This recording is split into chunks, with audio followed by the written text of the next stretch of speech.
American ജനതയ്ക്ക് തുറന്ന കത്തുമായി Iran president Masoud Pezeshkian. ഇറാന് അമേരിക്കയിലെയോ യൂറോപ്പിലെയോ അയൽ രാജ്യങ്ങളിലെയോ ജനങ്ങളോട് ശത്രുതയില്ലെന്ന് പ്രസിഡന്റ് കത്തിൽ പറയുന്നു. ചരിത്രത്തിലുടനീളം ആവർത്തിച്ചുള്ള വിദേശ ഇടപെടലുകളും സമ്മർദ്ദങ്ങളും നേരിടേണ്ടി വന്നിട്ടും സർക്കാരുകളെയും അവർ ഭരിക്കുന്ന ജനങ്ങളെയും തമ്മിൽ വേർതിരിച്ചു കാണാൻ ഇറാനികൾക്ക് എപ്പോഴും സാധിച്ചിട്ടുണ്ട്. ആധുനിക കാലത്ത് ഇറാൻ ഒരു യുദ്ധവും തുടങ്ങിവെച്ചിട്ടില്ല. ലോകം ഇന്നൊരു നിർണായക ഘട്ടത്തിലാണെന്നും യുദ്ധവും സമാധാനവും തമ്മിലുള്ള തെരഞ്ഞെടുപ്പ് വരും തലമുറകളുടെ ഭാവി നിർണ്ണയിക്കുമെന്നും പെസഷ്കിയാൻ വ്യക്തമാക്കി. അതേസമയം യുദ്ധവും പ്രതിരോധവും ഇറാന്റെ ചരിത്രത്തിന്റെ ഭാഗമാണെന്ന് കത്തിൽ പെസഷ്കിയാൻ ഊന്നി പറഞ്ഞു. തങ്ങൾ ഒരിക്കലും യുദ്ധം ആരംഭിച്ചിട്ടില്ലെന്നും എന്നാൽ ആക്രമണങ്ങളെ ശക്തമായി നേരിട്ടിട്ടുണ്ടെന്നും അദ്ദേഹം ഓർമ്മിപ്പിച്ചു. ഇറാനെ ഒരു ഭീഷണിയായി ചിത്രീകരിക്കുന്നത് ചരിത്രപരമായ യാഥാർത്ഥ്യത്തിന് നിരക്കുന്നതല്ല. അത്തരം ധാരണകൾ അധികാരമുള്ളവരുടെ രാഷ്ട്രീയ സാമ്പത്തിക താൽപര്യങ്ങളുടെ സൃഷ്ടിയാണ്. ആക്രമണങ്ങളെ ന്യായീകരിക്കാനും സൈനിക മേധാവിത്വം നിലനിർത്താനും ആയുധ വ്യവസായത്തെ പോഷിപ്പിക്കാനും തന്ത്രപ്രധാനമായ വിപണികളെ നിയന്ത്രിക്കാനും ഒരു ശത്രുവിനെ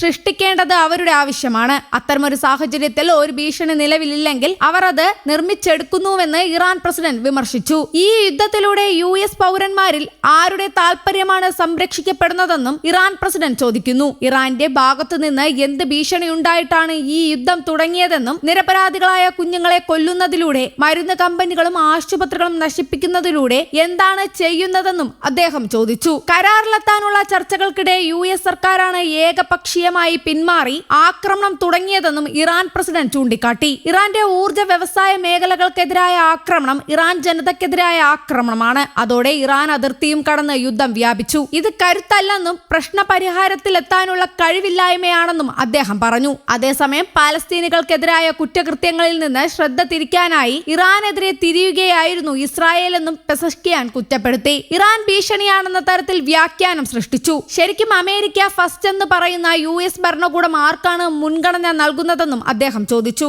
ഏറ്റുമുട്ടലിന്റെ പാത മുൻപത്തേക്കാൾ ചെലവേറിയതും ഫലശൂന്യവുമാണെന്ന് ഇറാൻ പ്രസിഡന്റ് പറഞ്ഞു. യുദ്ധവും സമാധാനവും ഏത് വേണമെന്ന തെരഞ്ഞെടുപ്പ് വരും തലമുറകളുടെ ഭാവി നിർണ്ണയിക്കുമെന്നും പെസഷ്കിയാൻ വ്യക്തമാക്കി. സംഘർഷം ലഘൂകരിക്കാൻ കൃത്യമായ നടപടികൾ കത്തിൽ നിർദ്ദേശിച്ചിട്ടില്ലെങ്കിലും സമാധാനമാണ് ആഗ്രഹിക്കുന്നത് എന്ന സൂചനയാണ് അദ്ദേഹം കത്തിൽ നൽകിയത്. ഇറാൻ വെടിനിർത്തലിന് ശ്രമിക്കുന്നുവെന്ന ഡൊണാൾഡ് ട്രംപിന്റെ സോഷ്യൽ മീഡിയ അവകാശവാദത്തിന് പിന്നാലെയാണ് ഈ കത്ത് പുറത്തുവന്നത്. എന്നാൽ ട്രംപിന്റെ വാദങ്ങൾ അടിസ്ഥാനരഹിതമാണെന്ന് ഇറാൻ വിദേശകാര്യ മന്ത്രാലയ വക്താവ് പറഞ്ഞു. US മുന്നോട്ട് വെച്ച 15 ഇന നിർദ്ദേശത്തോട് ഇറാൻ ഔദ്യോഗികമായി പ്രതികരിച്ചിട്ടില്ല. ഹോർമൂസ് കടലിടുക്ക് അടച്ചുപൂട്ടിയത് വഴി ആഗോള സമ്പദ് വ്യവസ്ഥയിലുണ്ടായ പ്രത്യാഘാതങ്ങളെക്കുറിച്ച് ഇറാൻ പ്രസിഡന്റിന്റെ കത്തിൽ പരാമർശമില്ലെങ്കിലും ഇറാൻ നടത്തിയ സൈനിക നടപടികൾ സ്വയരക്ഷയ്ക്കുള്ളതാണെന്ന് പ്രസിഡന്റ് വ്യക്തമാക്കി. US ജനങ്ങളോട് ഇറാനികൾക്ക് ശത്രുതയില്ലെന്നും അദ്ദേഹം പറഞ്ഞു. News desk, Kerala Kaumudi.